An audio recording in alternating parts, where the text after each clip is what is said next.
Sekolah Tinggi Agama Islam Persis Bandung merupakan perguruan tinggi keagamaan Islam yang telah berdiri sejak tahun 1994. Kehadirannya merupakan cita-cita luhur Jamiah Persatuan Islam dalam mengembangkan ilmu-ilmu agama Islam sebagai kelanjutan dari pendidikan tingkat menengah. Menjadi sekolah tinggi pertama di Jamiah Persatuan Islam, STAI Persis Bandung saat ini telah memiliki 5 program studi, yaitu Komunikasi dan Penyiaran Islam, Ilmu Quran dan Tafsir, Pendidikan Agama Islam, Pendidikan Islam Anak Usia Dini, dan Ekonomi Syariah dengan lebih dari 1.500 mahasiswa.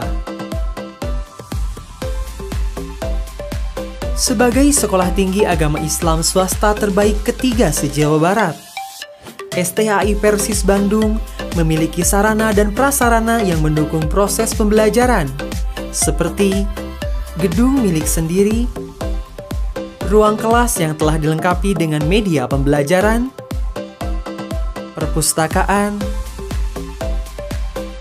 laboratorium dakwah dan broadcasting, laboratorium tahfidz dan turot, laboratorium micro-teaching, laboratorium minibank dan Examart, student center, asrama mahasiswa, masjid, dan kantin. Untuk tahun ajaran 2021-2022 telah dibuka pendaftaran mulai dari bulan Maret hingga Agustus 2021. Ayo, daftarkan segera diri Anda menjadi bagian dari keluarga besar STAI Persis Bandung.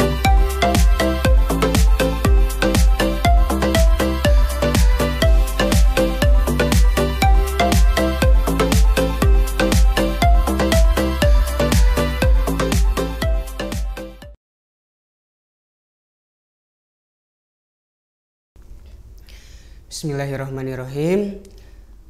Walladzi arsala rasulahu bil huda wa dinil haq liyudhhirahu 'ala dini kullih wa kafa billahi syahida. Ya, alhamdulillahirabbil alamin. Bertemu kembali dengan kami mahasiswa STAI Persis Bandung. Nah, dalam acara Teh Inspirasi, temukan inspirasi bersama secangkir teh. Nah, sebelumnya kami izin memperkenalkan diri dulu ya. Perkenalkan, nama saya Farhan Imaduddin Anwar sebagai host pada kegiatan Teh Inspirasi pada kesempatan kali ini. Nah, kemudian ini merupakan rekan saya. Beliau bernama Kang Hilki, yang mana beliau pada kesempatan kali ini insya Allah sebagai pemateri ya, yang akan menyampaikan materi pada acara Teh Inspirasi pada kesempatan hari ini. Yang akan disampaikan oleh Kang Hilki yaitu tentang pandangan mahasiswa tarbiyah terhadap pendidikan pasca pandemi gitu ya, dan juga pada pandemi itu tersendiri juga gitu. Yang mana seperti yang kita tahu ya, ngomong-ngomong tentang pandemi gitu, pandemi ini dampaknya sangat meluas sekali gitu. Tidak hanya dalam aspek kesehatan saja gitu, aspek farmasi gitu, masuk juga terhadap aspek pendidikan, perekonomian tentunya gitu. Nah, namun yang ingin kita bahas yaitu dari aspek pendidikannya gitu, dari kita selaku mahasiswa tarbiyah gitu mungkin ya, yang mana bersangkut paut juga dengan kurikulum kita yang sedang berjalan, yaitu Kurtilas gitu ya, bukan kurikulum bekas gitu ya, yaitu kurikulum 13 gitu ya. Yang mana dalam kurikulum 13 ini lebih lebih menonjolkan dalam aspek kognitif, kemudian afektif dan psikomotornya gitu. Yang dilihat dari tidak hanya dari knowledge-nya saja gitu ya. dari kesehariannya, spiritualnya, keterampilannya gitu. Jadi dari selain pengetahuannya seperti itu. Namun kita dihadapkan dengan keadaan pandemi seperti ini yang serba terbatas gitu ya. Bahkan dalam melakukan sebuah tatap muka gitu sangat tidak memungkinkan gitu. Seperti itu. Yang malah guru itu bahkan tidak mengetahui bagaimana sih anak dari peserta didik itu tersendiri gitu ya, seperti apa gitu. Nah, selain itu yang akan kami bahas pada kesempatan Teh Inspirasi kali ini, kita juga saya juga ingin menanyakan sih apa sih kebijakan-kebijakan yang dikeluarkan oleh pemerintah khususnya oleh Kemendikbud mungkin Kang ya. Ya. Apa namanya? Kebijakan dari Kemendikbud terkait pembelajaran daring atau PJJ seperti ini gitu ya.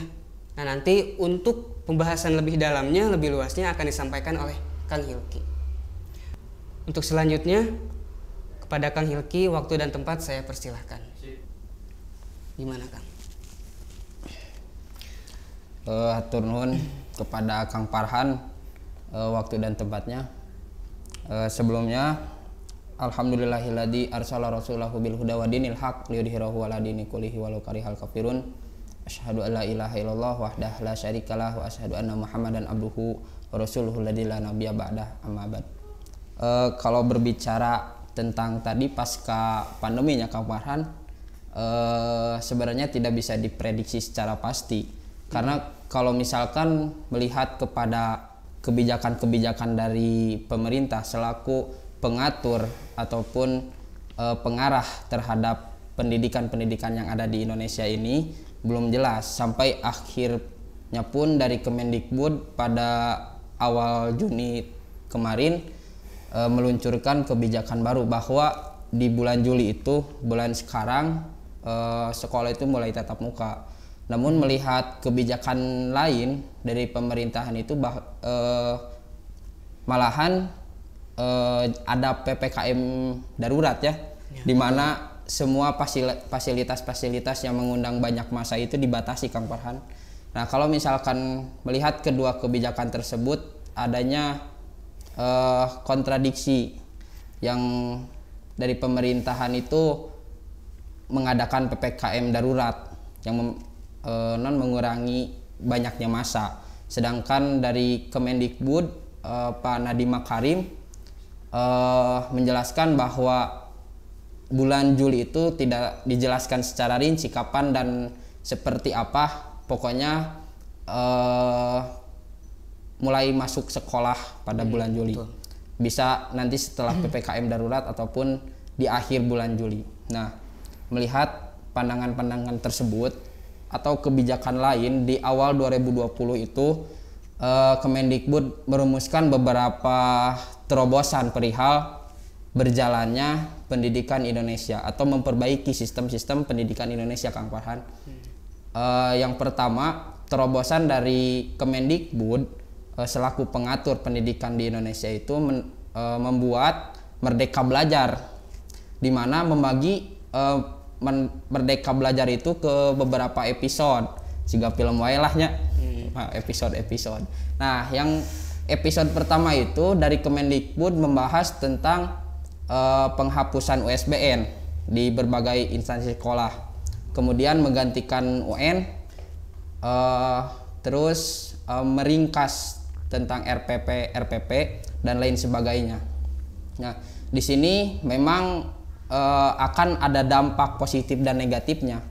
Dampak positif dari hal tersebut meringankan kepada beberapa jajaran para guru untuk lebih menyederhanakan deadline mereka, tidak banyak administratif yang para guru keluarkan Kang Farhan, sisi positifnya. Namun di balik sisi negatifnya, para siswa itu tidak mengenal bagaimana yang disebut dengan USBN ataupun UN, sedangkan melihat UN pun banyak kebijakan lain ya, dari yang dulu itu UN dihapuskan ya. Nah, dina kertas gitu kan, dina kertas secara tertulis. Sekarang UN terakhir 2019 itu komputer kan ya. Menggunakan elektronik lah. Itu kan bagian salah satu juga dari program Kemendikbud, di mana nanti ada 4 targetan prioritas dari program Kemendikbud. Salah satunya mengembangkan infrastruktur dan teknologi yang ada. Nah, itu adalah bagian dari targetan prioritas Kemendikbud. Namun sekarang dampak dari kebijakan-kebijakan yang dikeluarkan oleh Kemendikbud justru banyak sisi negatifnya, Kang Farhan. Seperti anak-anak itu dikasih fasilitas untuk menggunakan gadget, HP dan lain sebagainya untuk fasilitas sekolah. Akan tetapi banyak dari siswa yang memang menyalahgunakan hal tersebut yang seharusnya dipakai dengan belajar ataupun hal yang positif, kan tetapi disalahgunakan menjadi main game ya, main game. Ataupun ada peristiwa ketika siswa tidak ada kuota memaksa kepada orang tuanya untuk membelikan kuota. Nah, ini adalah dampak-dampak negatif dari hal tersebut. Otomatis pemerintahan pun ikut andil terhadap sisi negatif dari hal tersebut. Nah, tadi kembali lagi kepada kebijakan pemerintah yang mengeluarkan terobosan Merdeka Belajar. Di episode kedua itu membahas tentang PT perguruan tinggi. Nah, di mana infrastruktur ataupun yang lainnya dikembangkan dan dibangun di perguruan tinggi ini. Kemudian di episode kedua dari pemerintahan atau di Kemendikbud meluncurkan beberapa bantuan-bantuan yang biasa tersalurkan itu kan dana BOS. Nah, itu lebih ditingkatkan oleh Kemendikbud di episode ketiga di Merdeka Belajar. Kemudian banyak lagi episode-episode di Merdeka Belajar itu sampai dengan episode terakhir membahas tentang bagaimana mengembangkan para siswa untuk terus mengasah daya kognitifnya. Nah, itu jadi permasalahan bagi para guru juga. Karena kalau melihat dari kurikulum 13 yang mana lebih banyak mengembangkan potensi-potensi para siswa, akan tetapi kan terganggu dengan adanya pandemi ini. Sehingga model belajar yang biasa dikenal dengan CBSA-nya atau lamun bahaya istilah nama CBSA itu cul budak sina anteng, tidak. Akan tetapi CBSA itu cara belajar siswa aktif, di mana aspek kognitif, aspek afektif ataupun psikomotorik dilatih dalam model pembelajaran CBSA ini. Walaupun di beberapa jenjang sekolah mungkin kurang cocok memakai model pembelajaran seperti di taman kanak-kanak atau di RA-nya. Kan bukan waktunya umur 6 sampai 5, 6, 7 tahun itu mengenal dengan calistung sebenarnya. Nah, kan tetapi untuk meratakan model pembelajaran tersebut dipakailah di taman kanak-kanak ini model pembelajaran CBSA. Nah, seperti itu Kang Farhan untuk melihat kebijakan-kebijakan yang ada di Kemendikbud ataupun pemerintahan terkait pandemi ini. Nah, setelah melihat dampak negatif dan positif terhadap siswa, banyak sekali terobosan-terobosan baru dari Kemendikbud, mulai dari pemanfaatan organisasi kemasyarakatan untuk terus membangun bagaimana caranya walaupun tidak masuk kepada instansi sekolah kan, tetapi pembelajaran itu bisa merata atau menyeluruh. Nah, dari kebijakan Kemendikbud bagaimana memanfaatkan organisasi-organisasi yang ada di masyarakat. Nah, mungkin ini dipandang baik karena kalau misalkan kita melihat stigma atau persepsi-persepsi yang ada di masyarakat ketika orang tua itu memasukkan anaknya ke instansi sekolah, kemudian berharap bahwa si anak itu dididik penuh oleh guru.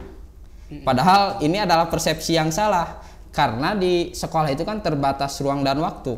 Pertama cuman minimal lagi 12 jam kan di sekolah itu, dari jam 7 sampai jam 1 atau jam 2 kan, jam 12 jamannya, jam Ya, 6 jaman lah. 6 sampai 12 jam. Terus Nah. jadi guru juga tidak mengetahui bagaimana sih keadaan si anak itu tersendiri di rumahnya gitu. Jadi guru juga hanya terbatas mengetahui si anak itu ketika di sekolah saja gitu. Nah, Jadi seperti itu. kurang tahu. Nah, itu padahal potensi dan pengembangan sang anak ini yang paling tahu atau yang bisa membentuk sepenuhnya adalah orang tua dan lingkungan. Seperti dalam salah satu hadisnya yang mengatakan fa'abawahu.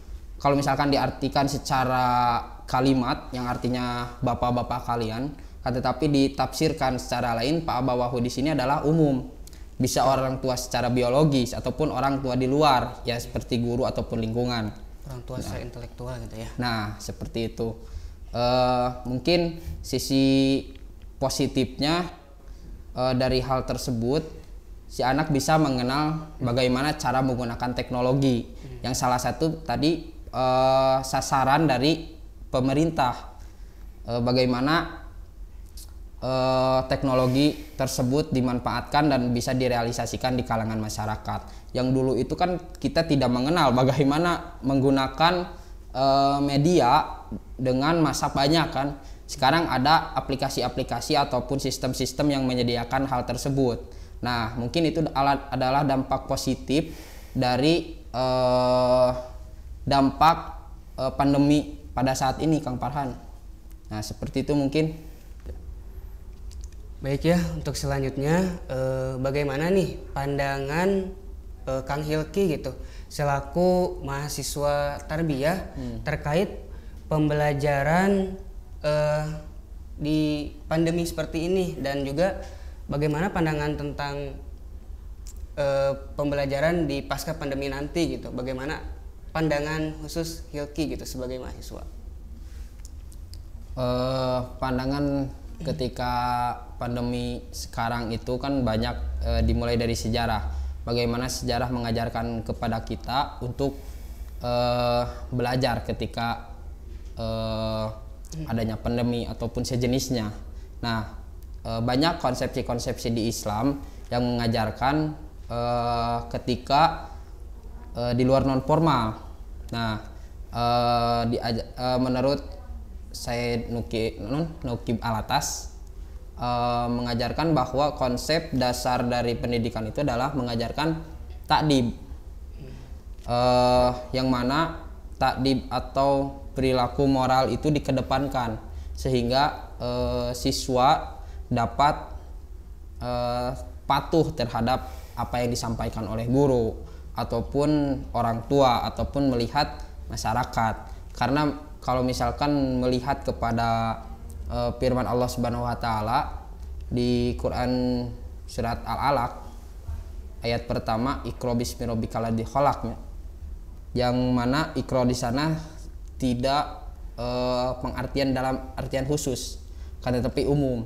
Disuruh membaca bukan hanya sekedar membaca tekstual, akan tetapi keadaan ataupun realitas yang ada. Nah, itu pandangan saya terhadap pendidikan di masa pandemi.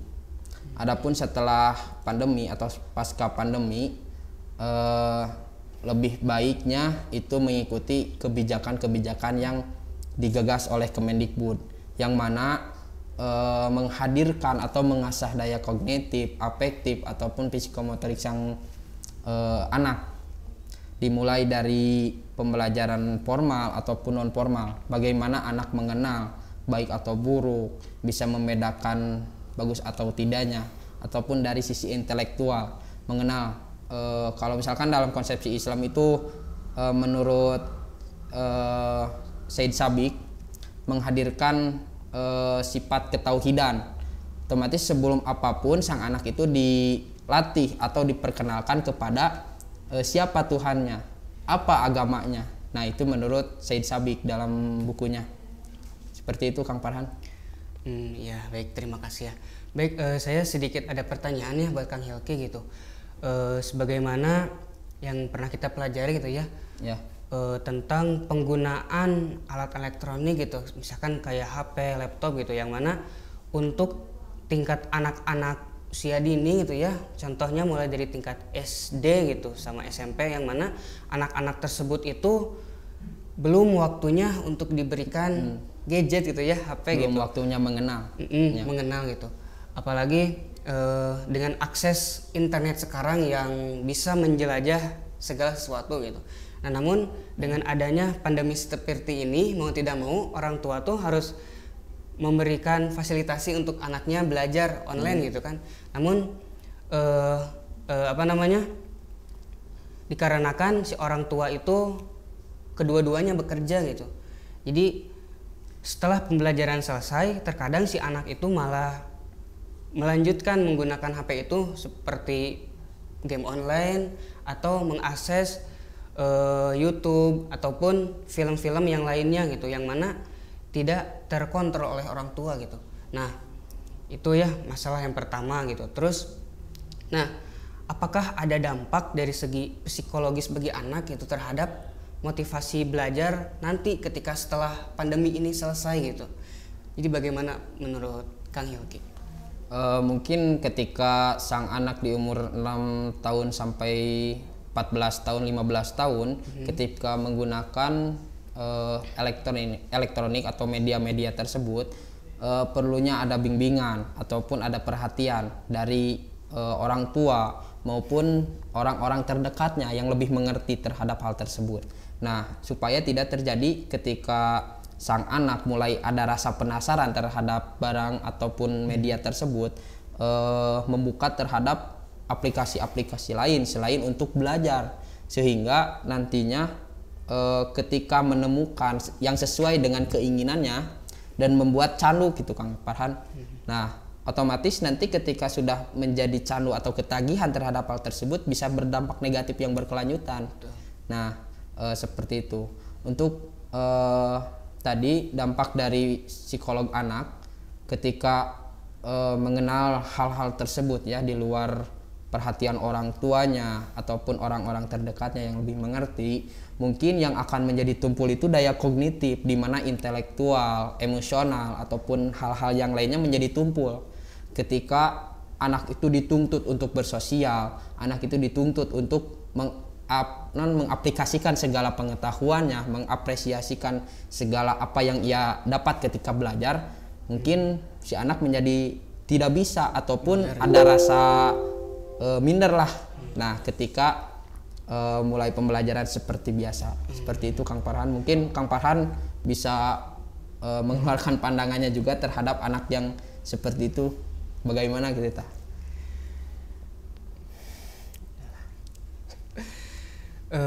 Dan menurut saya ya ini memang sulit gitu ya, mengembalikan bagaimana anak itu seperti semula gitu, seperti sebelum pandemi gitu. Dan seperti yang kita tahu, pandemi ini merupakan suatu hal yang memang tidak diprediksi oleh manusia dan tidak bisa diketahui manusia sebelumnya gitu. Jadi emang qadarullah seperti ini gitu. Ya, jadi untuk bagaimana cara untuk memulihkan si psikologis anak untuk bisa kembali secara semula, ya betul tadi yang dikatakan oleh Kang Hilki, harus adanya bimbingan lanjutan mungkin gitu ya gitu, untuk memulihkan kebiasaan-kebiasaan negatif gitu yang anak-anak lakukan gitu selama pembelajaran daring ini gitu. Seperti itu mungkin ya.